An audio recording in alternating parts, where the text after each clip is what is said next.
श्री स्वामी समर्थ. नमस्कार मित्रांनो, आजची कथा प्रत्येक स्वामी भक्तांच्या मनाला स्पर्श करणारी आहे. ही कथा सांगते की स्वामी समर्थ ज्यांना खऱ्या अर्थाने समजले त्यांना स्वामींना सोडणे कधीच शक्य होत नाही. एका गावात माधव नावाचा तरुण होता. तो खूप मेहनती होता, पण त्याच्या आयुष्यात एकामागून एक संकट येत होते. नोकरी गेली, व्यवसायात नुकसान झाले आणि घरातही सतत तणावाचे वातावरण निर्माण झाले. एके दिवशी त्याला मित्र म्हणाला, अक्कलकोटला जाऊन ये, स्वामी समर्थांचे दर्शन घेऊन श्रद्धेने प्रार्थना कर. माधव अक्कलकोटला गेला. स्वामींच्या समाधीसमोर बसून त्याने मनापासून प्रार्थना केली.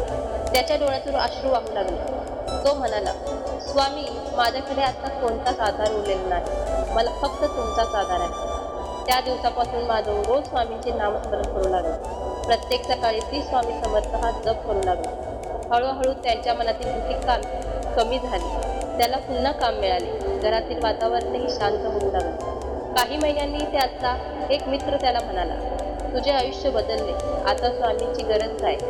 माधव हसला आणि म्हणाला, मी स्वामींकडे फक्त संकट दूर करण्यासाठी गेलो नव्हतो. त्यांनी मला जगण्याची दिशा दिली. माझा आत्मविश्वास वाढवला, मला श्रद्धेचा अर्थ समजला.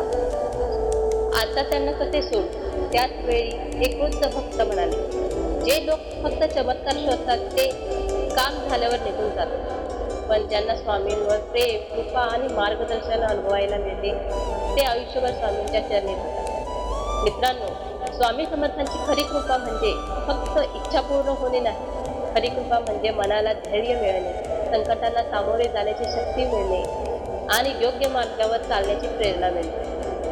जेव्हा भक्त सुखात असतो तेव्हाही स्वामींचे आभार मानतो आणि दुःखात असतो तेव्हाही स्वामींवर विश्वास ठेवतो. अशी श्रद्धा कधीच सुटत नाही. म्हणूनच लक्षात ठेवा, स्वामी समर्थांना समजून घेणारा भक्त त्यांना कधीच सोडत नाही, कारण त्याला कळले की स्वामी हे फक्त संकटातून बाहेर काढण्यासाठी नाही, तर संपूर्ण आयुष्य उजळून टाकणारे सद्गुरू आहेत. जर तुमचाही स्वामींवर अढळ विश्वास असेल तर कमेंटमध्ये नक्की लिहा, श्री स्वामी समर्थ. व्हिडिओ आवडला असेल तर लाईक करा, शेअर करा आणि अशाच भक्तिमय कथा ऐकण्यासाठी चॅनलला सबस्क्राईब नक्की करा. श्री स्वामी समर्थ.